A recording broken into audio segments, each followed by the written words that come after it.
I don't even know who I am. Right, that's fine. You hear me good, yeah? Yeah, I got you.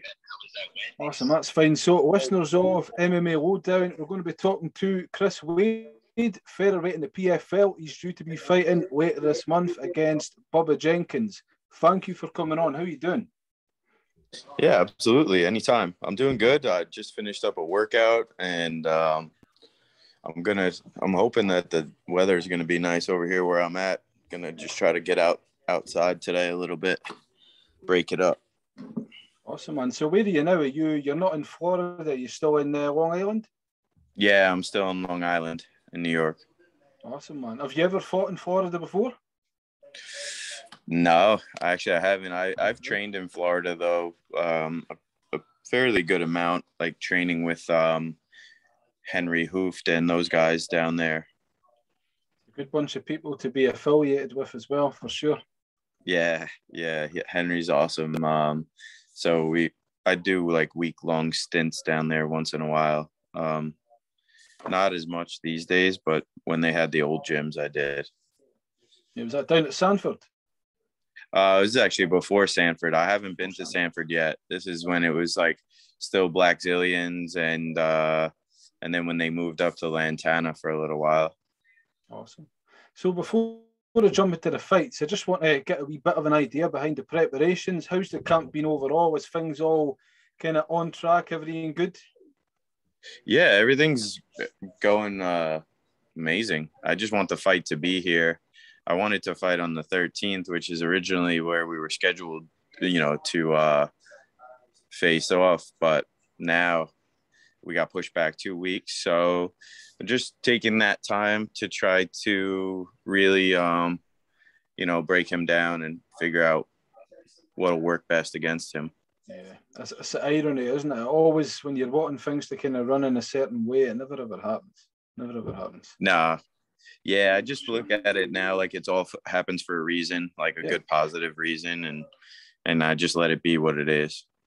No, for sure, for sure. So you last fought on June 10th, great win, very memorable win as well. Now, you earned your position in the semi-finals in Slough. Did you expect to win that way? Because I've been able to read a lot into past feedback about your fights and your approaches going into fights, but a lot of people talking about that type of finish, they said that wasn't kind of what they'd be expecting from you. Did you expect that?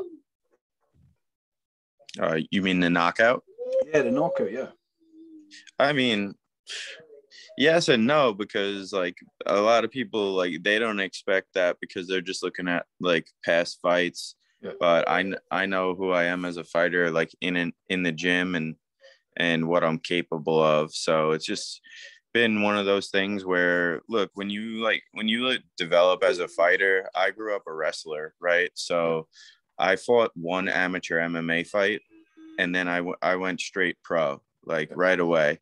So I was fighting like a little more not to lose, like to win, and using my strongest base, which was wrestling, to control those fights.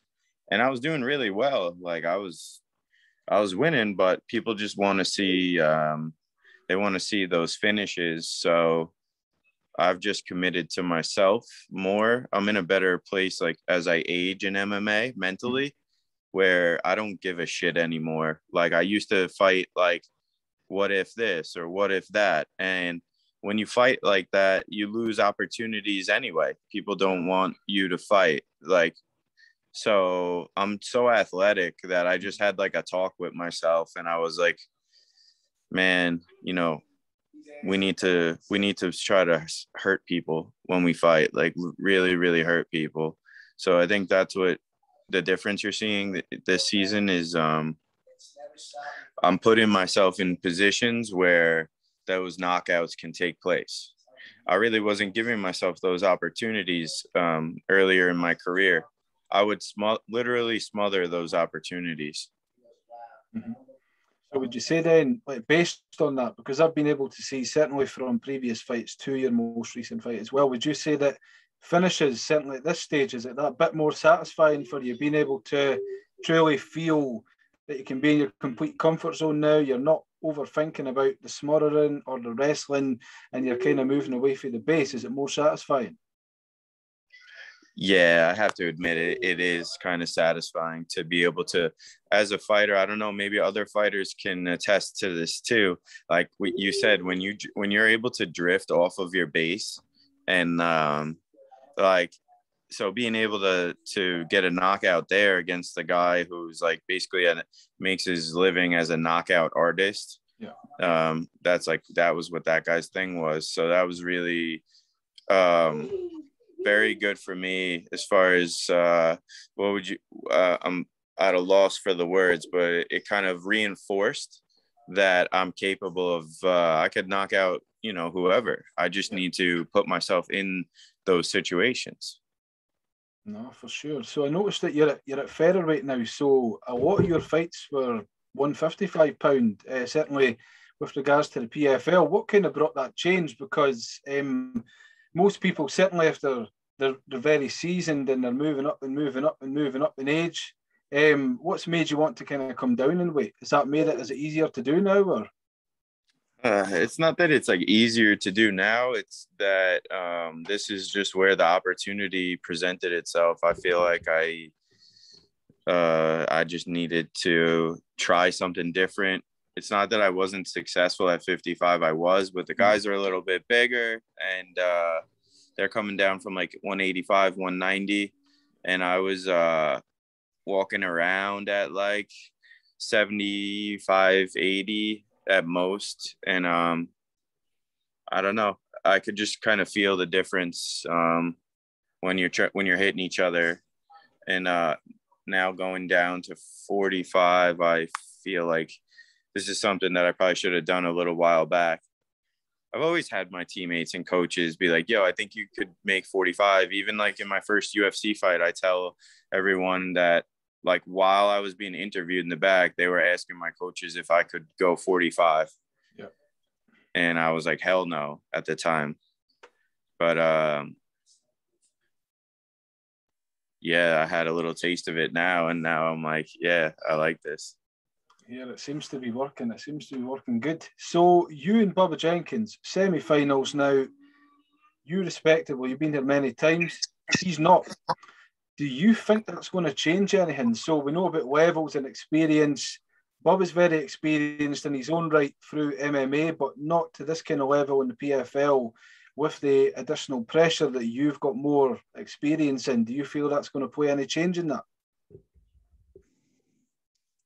Well, man, I would say there is some pressure on him, and but the thing is he's been a successful competitor in other situations where pressure's on. So I'm not expecting him to get like rattled by any type of like a new scenario, right? I mean, he's been in tournaments before. He won an NCAA wrestling championship, so he's I don't expect that this is going to be like too much for him, especially like there's really not a crowd, I don't think. So it's not like the energy can really get to him. It's just the only person that's going to get to him is me. And that's it. No, and that's right. My plan is to get to him. Yeah, man. So the stakes at hand then. So being in this situation, you, as I said, you've been in this for quite a long time. You've been in the PFL for quite a long time as well. Do you feel it's gotten easier then, like the pressures? And I mean, what I mean by that is not just the ability to beat the opponent, but there's a big reputation, there's a big prize at stake. I mean, it's a lot of money, you know. It's a lot of life-changing money. Do you feel it gets easier to kind of face this type of situation as you progress in your third attempt?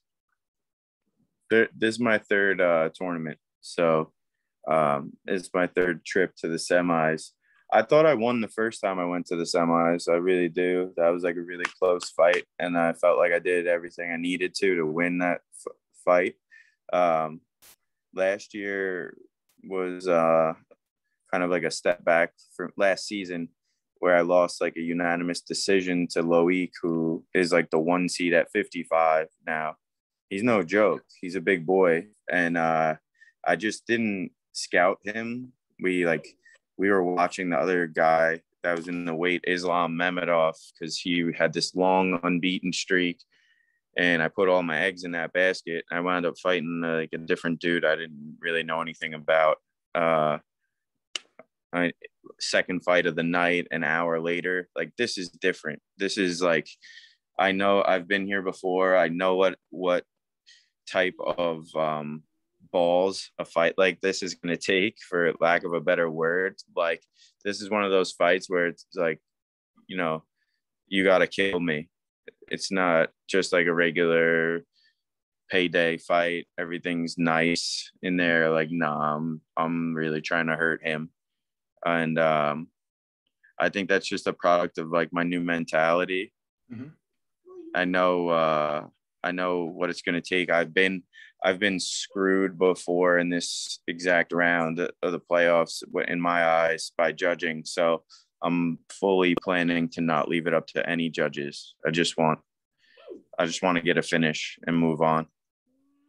And as we're aware of, you've been able to do that now. Bubba, in this fight's getting to this stage as well. Sticking to base a lot of the time. A lot of people have had some criticism on that. So taking yourself and Bubba both having a kind of wrestling base, how familiar are you with him? You know that he's won division kind of championships in the wrestling and that, but are you really familiar with him overall, certainly in the last couple of years going into this? I've known him through wrestling since I was like, you know, in high school, because we're almost the same age. Yeah.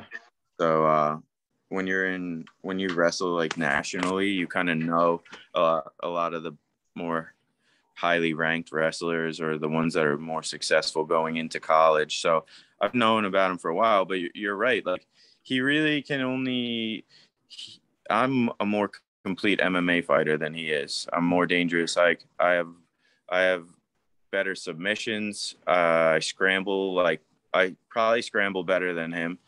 And we're both pretty damn athletic. And I think that I'm a really tough matchup for him, because it's hard to just sit on the base with me and not do anything else.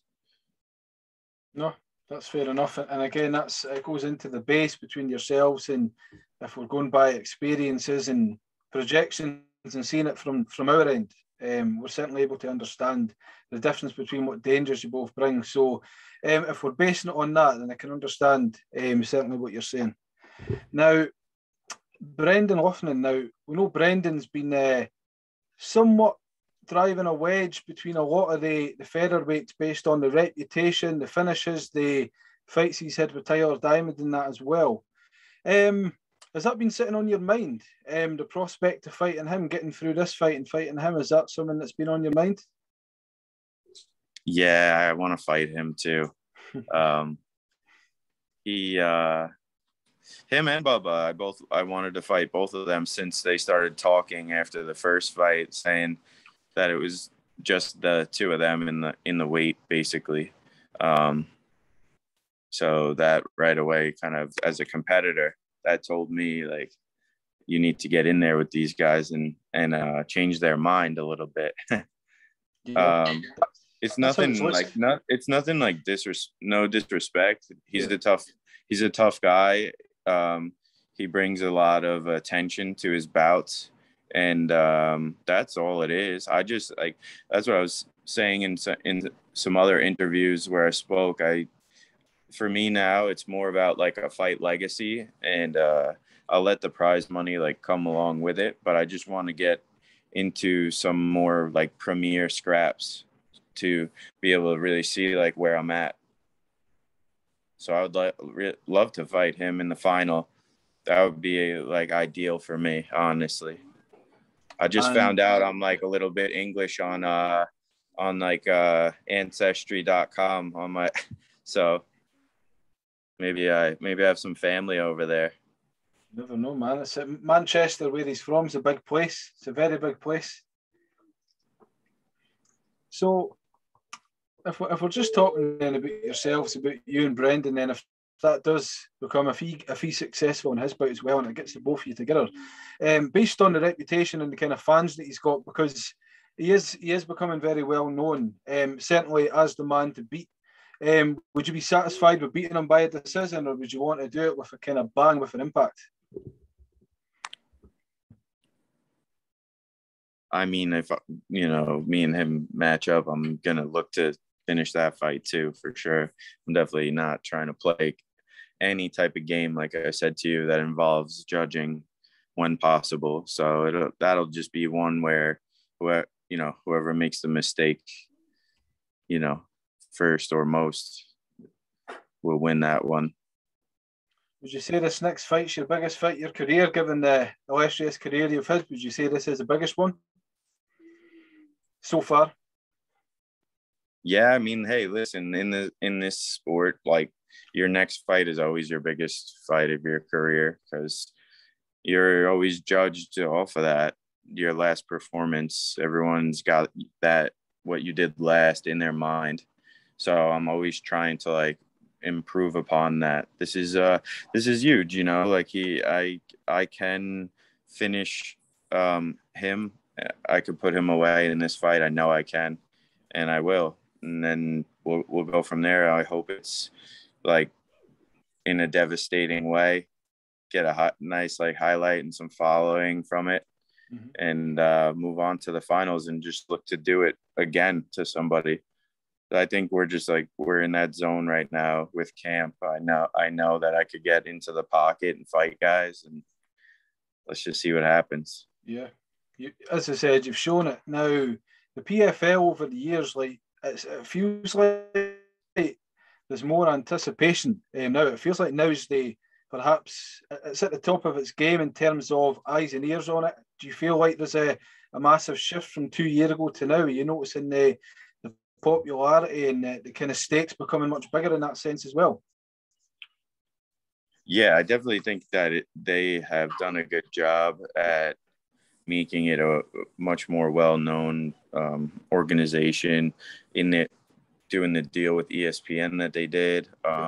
They brought in some big name investors that help from a social media and perspective to try to like facilitate that to the fans, you know, get people who they like, who they admire to come in and be a part of it. And then it's going to translate. So I think that and I love this season part for me. I'm considering myself like a more durable fighter. So I'm totally down with getting like 4 or 5 fights a year while we can.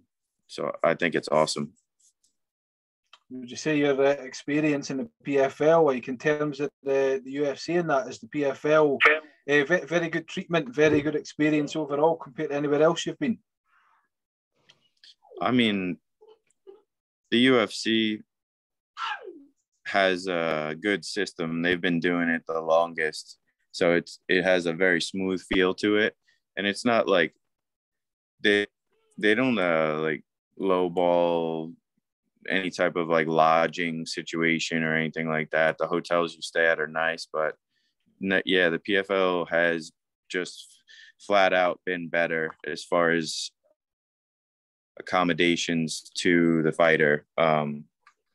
They pay for more of your corners to travel, for rooms for them, than even the UFC would. I think that they do right by the fighters, very much so. No, it's awesome to hear. So let's say you win the $1 million, then what would you be spending that $1 million on? It's a very trivial question, but it's a lot of sacrifice, blood, sweat, and tears going into this. Have you had any kind of thoughts about what you would do with it? Man, I just feel like every time I think about that question and it gets asked, I have a different answer. Like, depends on the day and how I'm feeling.